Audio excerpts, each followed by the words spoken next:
आज हम बात करने वाले हैं एक ऐसे क्वेश्चन के बारे में जो कि आमतौर पर हर एक लड़के के मन में उठता ही होगा और ग्रुप्स में अक्सर ये बातें कही जाती हैं, पूछी जाती हैं कि यार ये इतनी सुंदर लड़की है, इतनी ब्यूटीफुल है, इतनी सीधी है, इसका बॉयफ्रेंड इतना गंदा दिखने वाला, इतना आवारा किस्म का लड़का जो कि सिगरेट फूकता है, गांजा फूकता है, आवारागर्दी करता है, ना पढ़ाई लिखाई करता है, ना कमाता धमाता है, ऐसा इसका बॉयफ्रेंड कैसे हो सकता है। हमने कई बार ब्यूटीफुल से ब्यूटीफुल लड़कियों को एक एवरेज या बिलो एवरेज लुकिंग लड़के के साथ देखा है। अक्सर ऐसा क्यों होता है? जो जितनी ज़्यादा सीधी होती है, जो जितनी ज़्यादा ब्यूटीफुल होती है, उन्हें ऐसे लड़के ही क्यों पसंद आते हैं। आज हम सब पे फोकस करेंगे और मैं आपको बताऊंगा कि ऐसा क्यों होता है, उनमें ऐसी क्या खासियत होती है जो कि उनको खुद को भी नहीं पता होता, और कुछ बातें जो हमें उनसे सीखनी चाहिए वो क्या है। सबसे पहली चीज़ जो कि लड़कियों को इन लड़कों में पसंद आती है और वो होता है प्यार मोहब्बत में ना पड़ना। आपने किसी भी आवारे लड़के को प्यार मोहब्बत में पढ़ते देखा है? जी नहीं। वो अक्सर यही बातें करता है, अरे उसको तो मैंने टाइम पास के लिए रखा है यार, उसके जैसी तो अभी बहुत हैं। वो एक बार में 4-4 5-5 गर्लफ्रेंड्स रखते हैं। हालांकि उनमें दिमाग होता है, वो गर्लफ्रेंड को ये दिखाते हैं हर एक को कि मैं तुमसे बेहद मोहब्बत करता हूँ, बहुत प्यार करता हूँ, हमेशा साथ रहूँगा। लेकिन साथ ही साथ में वो ये नहीं कहते कि मैं तुमसे जीने मरने के वादे करता हूँ, तुम्हारे बिना मर जाऊँगा, जी नहीं पाऊँगा, प्लीज़ मेरे से मोहब्बत करते रहो, मैं तुम्हारे बिना पता नहीं मेरा क्या होगा। नहीं, वो हर एक गर्लफ्रेंड को ये दिखाते हैं कि तुम मेरे लिए इंपॉर्टेंट हो, लेकिन इतनी भी इंपॉर्टेंट नहीं हो कि तुम्हारे लिए मरा जाऊं मैं।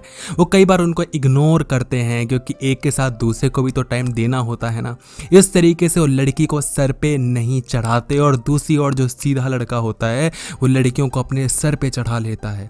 वो उसको कहता है कि मैं तुम्हारे बिना मर जाऊंगा, जी नहीं पाऊंगा, तुम मेरे लिए सब हो, तुम मेरे लिए भगवान हो, मेरी मम्मी पापा से भी बढ़कर हो। और बहुत फेमस डायलॉग है कि तुम्हारे लिए तो मैं अपने माँ बाप से भी लड़ जाऊंगा। बड़ी बड़ी बातें फेंकते हैं, बहुत बड़ी बड़ी बातें करते हैं, लेकिन उनको यह समझ में नहीं आता कि इससे लड़की पास नहीं आएगी, दूर भागेगी। अरे कोई लड़की ऐसे लड़के के पीछे क्यों जाएगी जो उसके लिए अपने माँ बाप को भी छोड़ देगा? अरे ऐसे कैसे कर सकता है? जो एक लड़की के पीछे अपने माँ बाप को छोड़ सकता है, वो एक लड़की के पीछे दूसरी लड़की को भी पकड़ लेगा।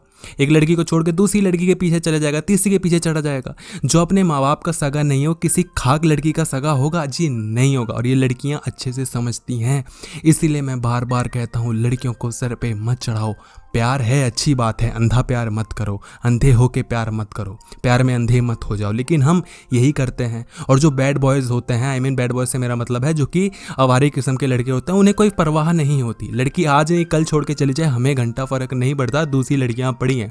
और ये लड़के ब्रेकअप के बाद इतने ना गुमशुदा नहीं हो जाते, ब्रेकअप के बाद मातम नहीं मनाते। लेकिन जो सीधे साधे लड़के होते हैं, ब्रेकअप के बाद टूट जाते हैं, बिखर जाते हैं, नाता तोड़ देते हैं, रिश्ता तोड़ देते हैं, और अपने आप को कोसते हैं कि मैं ऐसा हूँ, मैं वैसा हूँ, उसने मेरे को छोड़ दिया, मेरा तो दिन नहीं गुजरेगा, रात नहीं गुजरेगी, मैं क्या करूँ, उल्टे सुल्टे ख्याल आते हैं। लेकिन जो दूसरी और बैड बॉय होता है, वो सोचता है कि ठीक है, क्या फर्क पड़ता है, गई गई कुछ सिखा के गई, कुछ सीखते हैं और उसको कहीं और अप्लाई करते हैं। दूसरी चीज जो कि इन लड़कों में बहुत ज्यादा होता है और जो कि होना चाहिए, और वो वर्ड है कॉन्फिडेंस। जो जितना बैड बॉय होगा, जो जितना आवारा होगा, उसके अंदर कॉन्फिडेंस उतना ही ज्यादा होता है।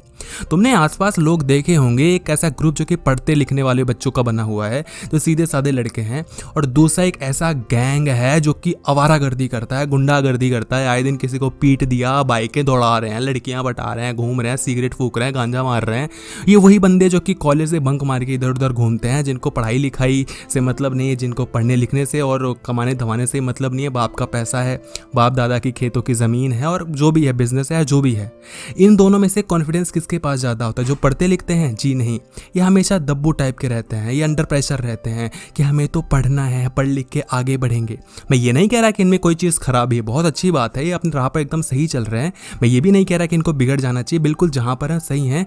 लेकिन इस पर्टिकुलर कोई सिचुएशन में देखा जाए तो कॉन्फिडेंस किसके अंदर ज़्यादा है? जो बैड बॉयज़ हैं।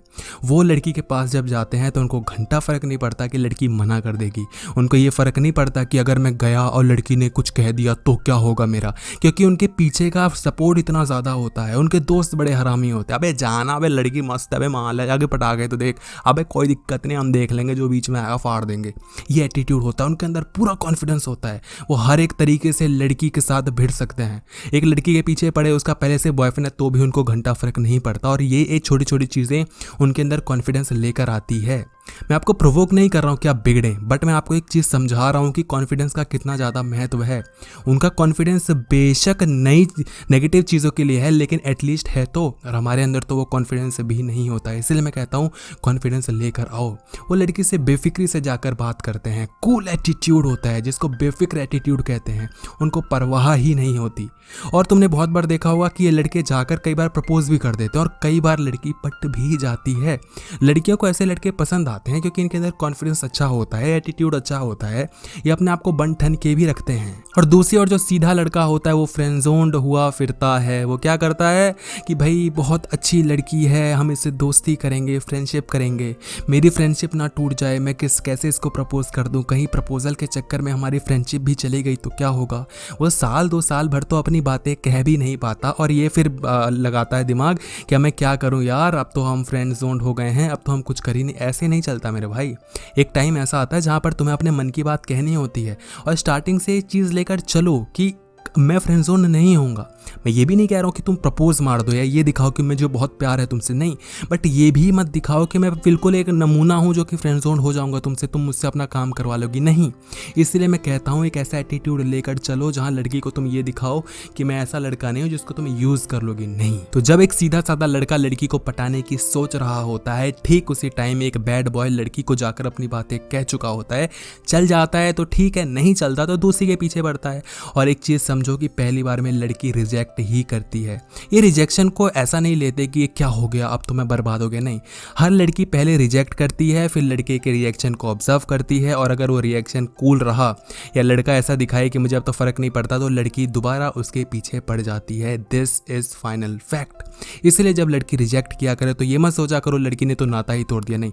लड़की ने रिजेक्ट किया, उसके बाद वो तुम्हें ऑब्जर्व करेगी कि तुम्हारा एटीट्यूड कैसा है, क्या तुम अभी भी चेप हो रहे हो, क्या तुम अभी भी ऐसे दिखा रहे हो कि नहीं नहीं नहीं नहीं तुम ही मेरे लिए सब कुछ, प्लीज़ पढ़ जाओ, तुम भीख मांग रहे हो, नहीं। लड़कियों को ऐसे लड़के पसंद नहीं आते। हाँ, लड़कियों को ऐसे लड़के ही पसंद नहीं आते कि अगर उसने किसी लड़के को रिजेक्ट किया तो जाकर किसी तीसरी चौथी के पीछे पड़ रहा है, जो कि बैड बॉयज करते हैं, मगर वो थोड़ा दिमाग लगा के करते हैं, उनमें दिमाग भी होता है।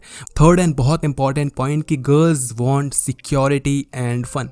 लड़कियों को फन चाहिए होता है। जो लड़की जितनी ज़्यादा सीधी होगी, लड़की को उतना ज़्यादा फन चाहिए होता है, मज़े चाहिए होते हैं।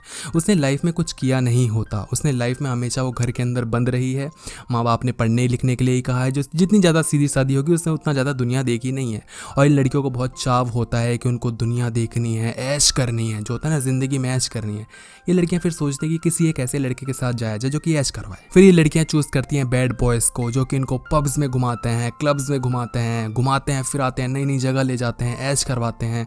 यूज़ करते हैं, नहीं करते वो अलग चीज़ है। एटलीस्ट लड़की को मज़ा आ रहा होता है और लड़की अपने मज़े के लिए उनको कोई सा भी इनाम देने को राज़ी हो जाती है। और एक और चीज़ मैंने कही कि गर्ल्स वांट सिक्योरिटी। लड़कियों को सुरक्षा चाहिए होती है भाई। सिर्फ प्यार से कुछ नहीं होता, सुरक्षा भी चाहिए होती है। हर एक लड़की सुरक्षित रहना चाहती है। हर एक लड़की चाहती है कि कहीं ऐसा ना हो कि कल को कोई तीसरा लड़का मुझे छेड़े तो मेरा बॉयफ्रेंड ये ना कहे कि अरे कोई बात नहीं बीबी चलो यहाँ से चलते हैं, नहीं। वो लड़े उससे, उसके लिए भिड़ जाए, ऐसे ही चाहती हैं लड़कियाँ, ऐसे लड़कों को चाहती हैं। जो जितना बैड बॉय होगा उसको मैंने बताया उनकी बैक बहुत अच्छी होती है, सपोर्ट बहुत अच्छा होता है, किसी से भी भिड़ जाते हैं, कूल होते हैं, एटीट्यूड अच्छा होता है। इसलिए लड़कियाँ सुरक्षित होना चाहती हैं इनके साथ कि इसके साथ रहूंगी तो कोई मुझे कुछ भी नहीं कह सकता। और चीज़ समझो, जो रियलिटी है वो समझाता हूँ कि लड़कियाँ जो महंगी महंगी बाइक्स उड़ाते हैं ना बंदे, हमें लगता है कि लड़कियाँ तो इनको आवारा समझेंगी, जी नहीं।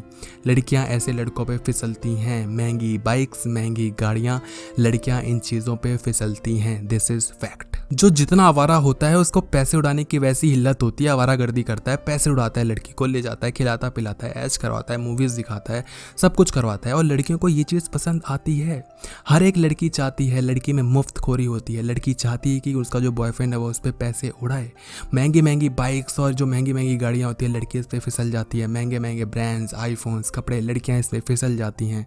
लड़कियों का दोष नहीं है, लड़का भी फिसल जाएगा, कोई भी होगा, लेकिन लड़कियाँ ऐसे लड़कों पर फिसल जाती हैं, इसलिए उनके पीछे पड़ जाती हैं। इनका जो ग्रुप होता है बहुत फनी होता है। ये आवारागर्दी बेशक करते हैं मगर बहुत फन लविंग होते हैं, टेंशन नहीं लेके चलते, ऐश करते हैं, घूमते हैं, फिरते हैं। लड़की के मन में आता है कि अगर मैं इनके ग्रुप में गई तो मैं भी ऐश करूंगी, अगर मैं इसकी गर्लफ्रेंड बन गई तो मैं भी ऐसे ही ऐश करूंगी। ये बाइक में मेरे को घुमाएगा, कार में लेके घुमाएगा, इसलिए उनसे पट जाती हैं। अब क्वेश्चन ये उठता है कि क्या हमें बैड बॉय बन जाना चाहिए? तो इसका आंसर है सीधा नहीं, बैड बॉय नहीं बनना चाहिए, मगर बैड बॉय की जो क्वालिटीज़ होती हैं वो अपने अंदर ज़रूर लानी चाहिए। क्या क्या मैंने बताया कि वो अपने कपड़ों पे ध्यान देते हैं, भाई वो दिख कैसे रहे हैं, तो अपने पे थोड़े खर्चे करो और अच्छे दिखो यार। और ज़रूरी नहीं कि महंगे महंगी कपड़े ही पहनो, बट एटलीस्ट इतना पहनो जो तुम पे अच्छे लगे। दूसरी चीज़ ये कि अपने कम्युनिकेशन पे ध्यान रखो। थर्ड, कॉन्फिडेंस पे ध्यान रखो, कॉन्फिडेंस का होना ज़रूरी है। फोर्थ, कि दिखाओ कि तुम एक फ़न लविंग पर्सन हो, तुम्हारी ज़िंदगी में आके लड़की ऐश काटेगी। अगर तुमने ये दिखाया तो लड़की हमेशा तुम्हारे पास रहेगी। और फिफ्थ, सुरक्षा दिखाओ, सिक्योरिटी दिखाओ कि तुम मेरे पास है ही तो सिक्योर रहेगी। मैं स्टैंड लेना जानता हूँ, मैं अपना स्टैंड लेना जानता हूँ और तुम्हारे लिए मैं किसी के साथ भी भिड़ जाऊँगा। ये 5 चीज़ें लेकर आओ, बस हो जाएगा। बैड बॉय मत बनो, बैड बॉय की क्वालिटीज़ लेकर आओ। गुड बॉय बनते हुए ही लड़की कोई भी तुम्हारे पीछे पड़ जाएगी। आप कैसे हो, बैड बॉय हो या गुड बॉय हो, कमेंट सेक्शन में ज़रूर बताना। वीडियो अच्छी लगी तो लाइक करना, चैनल को सब्सक्राइब करके बेल नोटिफिकेशन को ऑल पे रखना बिल्कुल भी मत भूलना।